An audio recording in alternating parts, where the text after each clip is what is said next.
ಏನು ಎಲ್ ನಿನೋ ಅದು ಪದದ ಅರ್ಥ ಏನು? ಎಲ್ ನಿನೋ ಅಂದ್ರೆ ಲಿಟಲ್ ಬಾಯ್ ಚೈಲ್ಡ್ ಅಂತ ಇದರ ಅರ್ಥ.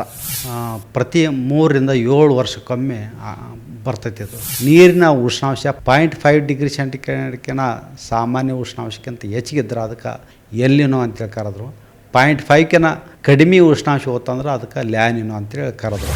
ಆಲ್ಟರ್ನೇಟ್ ಏನು ಇಲ್ವಾ? ಇದರಿಂದ ಈ ಎಫೆಕ್ಟಿಂದ ತಪ್ಪಿಸ್ಕೊಳ್ಳೋದಕ್ಕೆ ಏನು ಮಾಡೋಕ್ಕಾಗಲ್ವಾ ಹೇಗೆ ಅಂತ? ಕೃಷಿ ಆಗಲಿ ನೀರು ಸಂಗ್ರಹದಲ್ಲಿ ನಾವೇ ಅದನ್ನು ಮುನ್ನೆಚ್ಚರಿಕೆ ವಹಿಸ್ಕೋಬೇಕಾಗತ್ತೆ. ವಿಂಟರ್ ಸೀಸನ್ನು ಚಳಿ ಕಡಿಮೆ ಆಗುತ್ತೆ ಎಲ್ಲಿನೋ ಇದ್ದಾಗ. ಅದೇ ಬೇಸಿಗೆ ಒಳಗೆ ಎಲ್ಲಿನೋ ಬಂತಂದ್ರೆ ಜಾಸ್ತಿ ಹೀಟ್ ವೇವ್ ಕಂಡೀಷನ್ಸ್ ಜಾಸ್ತಿ ಇರ್ತವೆ.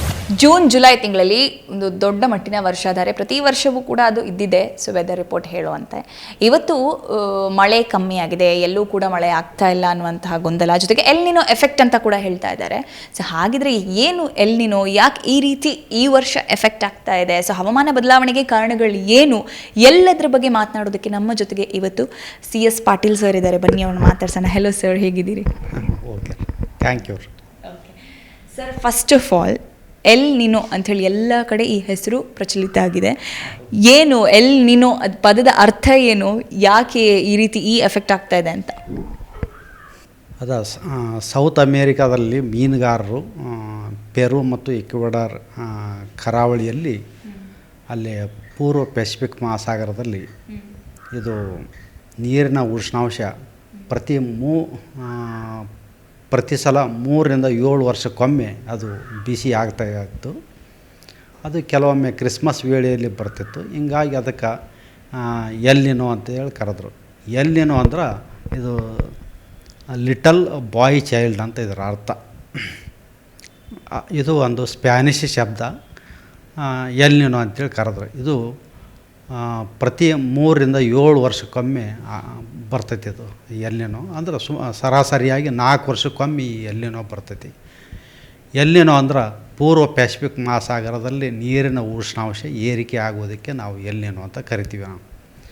ಈ ಎಲ್ ನಿನೋ ಆಗೋದರಿಂದ ಏನಾಗುತ್ತಂದ್ರೆ ಅಲ್ಲಿನ ನೀರಿನ ಉಷ್ಣಾಂಶ ಹೆಚ್ಚಿಗೆ ಆಗಿರುವುದರಿಂದ ಹೆಚ್ಚಿನ ಮಳೆ ಸೌತ್ ಅಮೇರಿಕಾದಲ್ಲಿ ಪೆರು ಮತ್ತು ಈಕ್ವೆಡರು ಮತ್ತು ನಾರ್ತ್ ಅಮೇರಿಕಾದ ಅದಲ್ಲಿ ಜಾಸ್ತಿ ಮಳೆಯಾಗುತ್ತೆ. ಆವಾಗ ನಮ್ಮ ಈಸ್ಟ್ ವೆಸ್ಟ್ ಒಂದು ಸರ್ಕ್ಯುಲೇಷನ್ ಪ್ಯಾಟರ್ನ್ ಇರ್ತೈತಿ. ಈ ಸರ್ಕ್ಯುಲೇಷನ್ ಪ್ಯಾಟರ್ನು ಡಿಸ್ಟರ್ಬ್ ಆಗುತ್ತೆ. ಡಿಸ್ಟರ್ಬ್ ಆದಗಳನ್ನು ನಮ್ಮ ದೇಶಕ್ಕೆ ಮಳೆ ಪ್ರಮಾಣ ಕಡಿಮೆ ಆಗುತ್ತೆ.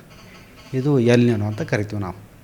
ಲ್ಯಾನಿನೋ ಅಂದ್ರೆ ಮುಂದೆ ವಿಜ್ಞಾನಿಗಳು ಎಲ್ ನಿನೋ ಇದ್ದಾಗ ನೀರಿನ ಉಷ್ಣಾಂಶ ಕೆಲವೊಮ್ಮೆ ತಣ್ಣಗಾಗೋದನ್ನು ಕೂಡ ಗಮನಿಸಿದರು. ಅಂದ್ರೆ ನೀರಿನ ಉಷ್ಣಾಂಶ ಸರಾಸರಿಗಿಂತ ಕಡಿಮೆ ಆಗೋದು. ಇದಕ್ಕೆ ಲ್ಯಾನಿನೋ ಅಂತ ಕರೆದ್ರು. ಲ್ಯಾನಿನೋ ಅಂದ್ರೆ ಲಿಟಲ್ ಗರ್ಲ್ ಚೈಲ್ಡ್ ಅಂತ ಇದರ ಅರ್ಥ. ಮತ್ತು ಎಲ್ಲವೂ ಸೇರಿಸಿ ಎನ್ಸೋ ಅಂತ ಕರೆದ್ರು. ಎಲ್ ನಿನೋ ಆ್ಯಂಡ್ ಸದರ್ನ್ ಆಸಿಲೇಷನ್ಸ್ ಅಂತೇಳಿ ಕರೆದ್ರು. ಅಂದ್ರೆ ನೀರಿನ ಉಷ್ಣಾಂಶ ±0.5 ಡಿಗ್ರಿ ಸೆಂಟಿಗ್ರೇಡ್ ಒಳಗಿತ್ತಂದ್ರೆ ಅದಕ್ಕೆ ನ್ಯೂಟ್ರಲ್ ಕಂಡೀಷನ್ಸ್ ಅಂತ ಕರೆದ್ರು.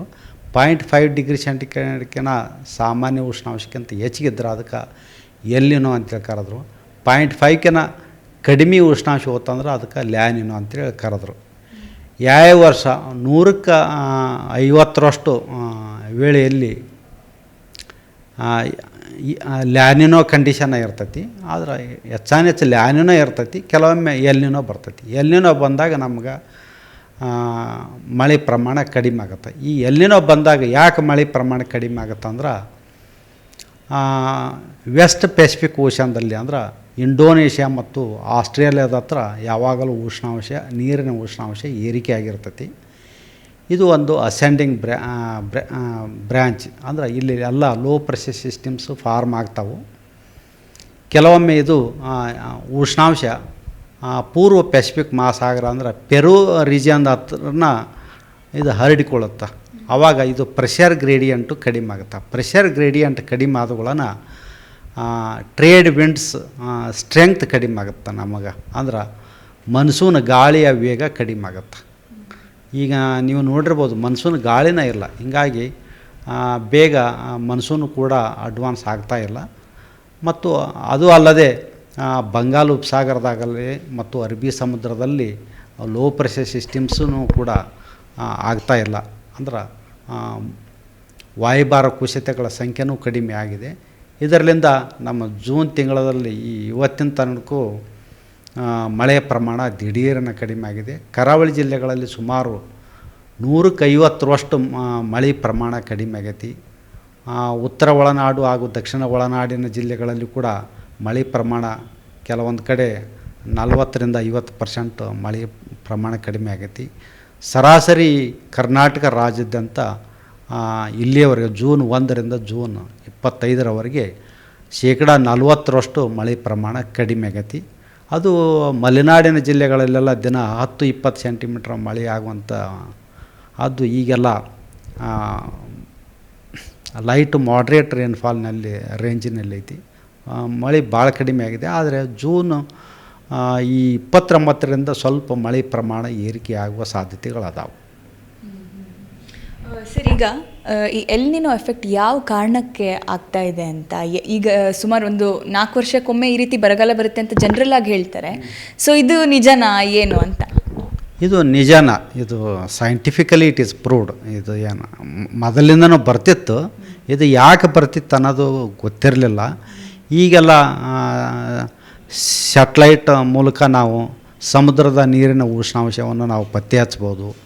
ಮತ್ತು ನಮ್ಮ ಆಬ್ಸರ್ವೇಟ್ರಿ ಎಲ್ಲ ಕಡೆನೂ ಭೂವೀಸ್ ಅಂತೇಳಿ ಸಮುದ್ರದಲ್ಲಿ ಎಷ್ಟೋ ಆಬ್ಸರ್ವೇಷನ್ಸ್ ತೊಗೊಳ್ತೀವಿ. ಇದರಿಂದ ನಮಗೆ ನೀರಿನ ಉಷ್ಣಾಂಶ ಡೈಲಿ ನಾವು ಅದನ್ನು ಮಾನಿಟರ್ ಮಾಡಿರೋದ್ರಿಂದ ಗೊತ್ತಾಗುತ್ತೆ. ಇದು ಈಗಾಗಲೇ 2-3 ತಿಂಗಳಿಂದನೇ ಹೇಳಿದ್ವಿ ನಾವು ಏಪ್ರಿಲ್ ತಿಂಗಳಲ್ಲಿ ಈ ವರ್ಷ ಎಲ್ಲಿನೂ ಆಗೋ ಸಾಧ್ಯತೆಗಳದಾವು. ಈ ವರ್ಷ ವಾಡಿಕೆಗಿಂತ ಮಳೆ ಕಡಿಮೆ ಆಗುತ್ತಂತ ಒಂದು ಇದು ಇತ್ತು. ಅದು ನಾವು ಇಟ್ ಈಸ್ ಪ್ರೂವ್ಡ್ ಕರೆಕ್ಟ್ ಆಗಿ ಆಯ್ತು ಅಂತ ನಾವು ಹೇಳ್ಬೋದು. ಈ ಇನ್ನೊಂದು ತಿಂಗಳಲ್ಲಿ ಮಳೆ ಬರುವ ಸಾಧ್ಯತೆನೇ ಇಲ್ವಾ ಹೇಗೆ? ಇಲ್ಲ, ಪೂರಾ ಮಳೆ ಏನು ಕಡಿಮೆ ಆಗಲ್ಲ ರೀ. ಆದರೆ ಮಳೆ ಆಗುತ್ತಾ, ಸ್ವಲ್ಪ ಪ್ರಮಾಣ ಕಡಿಮೆ ಆಗುತ್ತೆ. ವಾಡಿಕೆಗಿಂತ ಮಳೆ ಕಡಿಮೆ ಆಗುತ್ತೆ. ಯಾವ ಭಾಗಗಳಲ್ಲಿ ಹೆಚ್ಚು ಮಳೆ ಆಗ್ಬೋದು, ಎಲ್ಲಿ ಕಡಿಮೆ ಇರಬಹುದು, ಹೇಗಿರುತ್ತೆ ಬರೋ ಒಂದು 1 ತಿಂಗಳು 2 ತಿಂಗಳು ಅಂತ?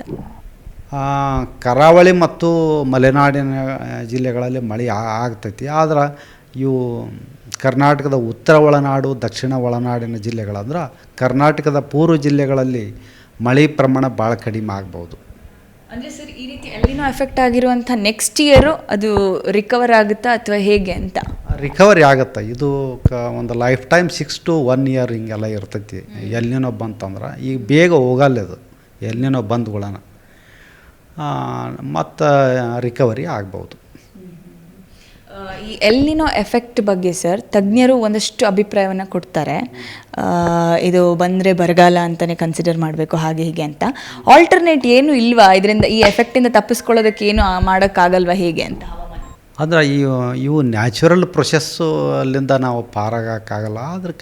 ಅದಕ್ಕೆ ಅದ್ರ ತಕ್ಕಂತೆ ನಾವು ಕೃಷಿ ಆಗಲಿ ನೀರು ಸಂಗ್ರಹದಲ್ಲಿ ನಾವೇ ಅದನ್ನು ಮುನ್ನೆಚ್ಚರಿಕೆ ವಹಿಸ್ಕೋಬೇಕಾಗತ್ತೆ. ಅತಿ ಕಡಿಮೆ ಬೆಳೆಯುವಂಥ ಬೆಳೆಗಳನ್ನು ಹಾಕೋದಾಗಲಿ ಅಥವಾ ಕೆಲವೊಂದು ಮನ್ಸೂನ್ ಒಳ್ಳೆಯ ಗುಡ್ ಮನ್ಸೂನ್ ಸೀಸನ್ನಲ್ಲಿ ನೀರನ್ನು ಹೆಚ್ಚಿಗೆ ಮಾಡಿ ನಾವು ನಮ್ಮ ಅಂತರ್ಜಲ ಹೆಚ್ಚಿಗೆ ಮಾಡಿಕೊಳ್ಳೋದು ನಮ್ಮ ಕೈಯಾಗೈತಿ. ಬಿಸಿ ಗಾಳಿ ಜಾಸ್ತಿ ಇರುತ್ತೆ ಸರ್ ಇನ್ನೊಂದು 2 ತಿಂಗಳು ಅಥವಾ ಹೇಗೆ? ಈಗ ಉಷ್ಣಾಂಶ ನೋಡಿದ್ರೆ ಅದು ಜಾಸ್ತಿನೇ ಐತಿ. ಅಲ್ಲ, ಕಲಬುರಗಿಯಲ್ಲೆಲ್ಲ 2-3 ದಿವಸದಿಂದ ನಾನು ನೋಡಿದೆ 38-39 ಡಿಗ್ರಿ ಸೆಲ್ಸಿಯಸ್ ಉಷ್ಣಾಂಶ ಐತಿ. ಬೇಸಿಗೆಯಲ್ಲಿರೋ ಉಷ್ಣಾಂಶ ಈಗ ಐತಿ. ಸರ್, ರೈತರು ಈಗ ಸಿಕ್ಕಾಪಟ್ಟೆ ಕಾತುರದಿಂದ ಕಾತ್ಕೊಳ್ತಿದ್ದಾರೆ. ಬೆಳೆ ಹಾಕಿದ್ದೀವಿ, ಏನು ಮಾಡೋದು ಅಂತ. ಈ ವರ್ಷ ಅವರ ಬೆಳೆಗಾಗುವಷ್ಟಾದರೂ ಮಳೆ ಆಗುತ್ತಾ ಹೇಗೆ ಅಂತ? ಮುಂದಿನ ಒಂದು ಹೋದ ವಾರಕ್ಕೆ ಹೋಲಿಸಿದ್ರೆ ಈ ವಾರದಾಗ ಒಂದು ಸ್ವಲ್ಪ ಮಳೆ ಆಗ್ತಾ ಐತಿ. ಇನ್ನೂ ಸ್ವಲ್ಪ ಮಳೆ ಪ್ರಮಾಣ ಹೆಚ್ಚಿಗೆ ಆಗೋ ಸಾಧ್ಯತೆಗಳು ಅದಾವೆ. ಎಷ್ಟು ಪರ್ಸೆಂಟೇಜ್ ವರ್ಲ್ಡ್ ವೈಡ್ ಕಡಿಮೆ ಆಗಿದೆ ಸರ್ ಈ ಬಾರಿ ಮಳೆ? ನಮ್ಮ ದೇಶದಲ್ಲಿ ಒಂದು 40-50% ನಾವು ಡೈಲಿ ನೋಡ್ತಿರ್ತೀವಿ ಮಳೆ ಕಡಿಮೆ ಆಗೈತಿ. ಇದು ಬರೀ ನಮ್ಮ ದೇಶಕ್ಕಂತಲ್ಲ, ಇದು ಸುತ್ತಮುತ್ತ ಎಲ್ಲ ಕಡೆನೂ ಇದು ಸೌತ್ ಏಷ್ಯಾಕ್ಕನ ಇದು ಬರಗಾಲ ಬರ್ತೈತಿ ಕೆಲವೊಮ್ಮೆ ಈ ಎಲ್ನಿನೋದಿಂದ. ಸರ್, ಎಲ್ನಿನೋ ಎಫೆಕ್ಟಿಗೆ ಮೇನ್ ರೀಸನ್ ಏನು? ಮೇನ್ ಒಂದಷ್ಟು ಪಾಯಿಂಟ್ಸ್ ಕೊಡೋದಂದರೆ ಯಾಕೆ, ಏನು? ಕೆಲವೊಮ್ಮೆ ಇದು ಸಾಗರದಲ್ಲಿ ಇವು ಪ್ರವಾಹಗಳಿರ್ತಾವೆ. ಪ್ರವಾಹಗಳು ಅಂದರೆ ಕೆಲವೊಂದು ಬಿಸಿ ನೀರಿನ ಪ್ರವಾಹಗಳಿರ್ಬೋದು, ಕೆಲವೊಂದು ಅದು ಏನು ಮಾಡ್ತಾ ಇದು ಒಂದು ಕಾರಣ. ಇವು ಎಲ್ಲ ಚೇಂಜ್ ಆಗ್ತಿರ್ತಾವೆ. ಇನ್ನೂ ಒಂದು ಟ್ರಾಪಿಕಲ್ ಉಷ್ಣವಲಯದಲ್ಲಿ ಸೂರ್ಯನ ಬಿಸಿಲು ಜಾಸ್ತಿ ಬೀಳುತ್ತೆ ಮತ್ತು ನೀವು ಈ ಅಕ್ಷಾಂಶದ ಜೊತೆಗೆ ಉತ್ತರಕ್ಕೆ ಮತ್ತು ದಕ್ಷಿಣ ಧ್ರುವಕ್ಕೆ ಹೋದಂತೆಲ್ಲ ಈ ಸೂರ್ಯನ ಕಿರಣಗಳು ಕಡಿಮೆ ಆಕ್ಯಂತ ಹೋಗುತ್ತೆ. ಆವಾಗ ಈ ಎನರ್ಜಿ ಬ್ಯಾಲೆನ್ಸ್ ಸಲಾಗ ಇವೆಲ್ಲ ಬಿಸಿ ನೀರಿನ ಪ್ರವಾಹಗಳು ಉಂಟಾಕ್ಕವು. ಈಗ ಉಷ್ಣವಲಯದಲ್ಲಿ ಜಾಸ್ತಿ ಬೇಗ ಬಿಸಿ ಆಗುವುದರಿಂದ ಈ ಎನರ್ಜಿ ಬ್ಯಾಲೆನ್ಸ್ ಮಾಡ್ಕೊಳ್ಳಿಕ್ಕೆ ಏನು ಮಾಡ್ತಾವಂದ್ರೆ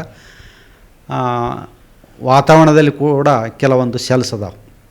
ಇವು ಉಷ್ಣವಲಯದಲ್ಲಿ ಭೂಮಿ ಕಾದುಗಳನ್ನು ಇದು ಮೇಲೆ ಇರುತ್ತೆ. ಮೇಲೆ ಹೋಗಿ ಮುಂದೆ ಇದು ಉತ್ತರ ಧ್ರುವ ಮತ್ತು ದಕ್ಷಿಣ ಧ್ರುವ ಕಡೆ ಹೋಗುತ್ತೆ. ಅಂದ್ರೆ ಬಿಸಿ ಗಾಳಿಯನ್ನು ಟ್ರಾನ್ಸ್ಪೋರ್ಟ್ ಮಾಡುತ್ತೆ. ಹಂಗೂ ಸಮುದ್ರದಲ್ಲಿಯೂ ಕೂಡ ಕೆಲವೊಂದು ನೀರಿನ ಪ್ರವಾಹಗಳು ಇವು ಉಷ್ಣವಲಯದಿಂದ ದಕ್ಷಿಣ ಧ್ರುವ ಮತ್ತು ಉತ್ತರ ಧ್ರುವ ಕಡೆ ಇವು ಒಂದು ಶಕ್ತಿಯನ್ನು ಕೊಂಡೊಯ್ತಾವೆ. ಇದು ಒಂದು ಮೆಕ್ಯಾನಿಸಮ್. ಇದು ಎನರ್ಜಿ ಬ್ಯಾಲೆನ್ಸ್ ಅಂತ ನಾವು ಹೇಳ್ತೀವಿ. ಎಲ್ಲಿನೋ ಎಫೆಕ್ಟಿಂದ ಬರೋಂಥ ನೆಕ್ಸ್ಟ್ ಸೀಸನ್ಗಳಿಗೆ ವಿಂಟರ್ ಆಗಿರ್ಬೋದು, ಅದರಲ್ಲಿ ಏನಾದ್ರು ಬದಲಾವಣೆ ಆಗುತ್ತೆ ಹೀಗೆ ಅಂತ? ಎಲ್ಲಿನೋ ಬಂದಾಗ ಒಂದು ವಿಂಟರ್ ಸಿವಿಯರಿಟಿ ಕಡಿಮೆ ಆಗುತ್ತೆ, ಜಾಸ್ತಿ ಚಳಿ ಕಡಿಮೆ ಆಗುತ್ತೆ. ಇದು ಕೆಲವೊಂದು ಟ್ರೇಡ್ ವಿಂಡ್ಸು ಬರ್ತಿರ್ತಾವಲ್ಲ ಪೆಸಿಫಿಕ್ ಮಹಾಸಾಗರದಿಂದ ಪೂರ್ವದಿಂದ ಪಶ್ಚಿಮ ಕಡೆ ಅವು ಸ್ವಲ್ಪ ಬಿಸಿ ಗಾಳಿ ತರ್ತಾವೆ. ವಿಂಟರ್ ಸೀಸನ್ನು ಚಳಿ ಕಡಿಮೆ ಆಗುತ್ತೆ ಎಲ್ಲಿನೋ ಇದ್ದಾಗ. ಅದೇ ಬೇಸಿಗೆ ಒಳಗೆ ಎಲ್ಲಿನೋ ಬಂತಂದ್ರೆ ಜಾಸ್ತಿ ಹೀಟ್ ವೇವ್ ಕಂಡೀಷನ್ಸ್ ಜಾಸ್ತಿ ಇರ್ತಾವೆ. ಇದು ಈ ಹಿಂದೆ ಎಷ್ಟು ವರ್ಷಗಳ ಹಿಂದೆ ಎಲ್ಲಿನೋ ಎಫೆಕ್ಟ್ ಆಗಿತ್ತಾ? ಇದೆ ಮೊದಲನೇ ಬಾರಿನ ಹೇಗೆ? ಇಲ್ಲ, 2023ರಲ್ಲಿ ಆಗಿತ್ತು. 2015, 16, 2012 ಇದಕ್ಕೆ ಸಾಕಷ್ಟು ಸಲ ಇದು ಆಗ್ತಾನೆ ಇರುತ್ತೆ. ಫ್ರೀಕ್ವೆನ್ಸಿ 3ರಿಂದ 7 ವರ್ಷಕ್ಕೊಮ್ಮೆ ಬರುತ್ತೆ. Next 3 to 7. ನೆಕ್ಸ್ಟ್ 3 ಇಯರ್ಸ್ ತನಕ ಇರಲ್ಲ ಅಂತ ನಾವು ಹೇಳ್ಬೋದು ಮಿನಿಮಮ್.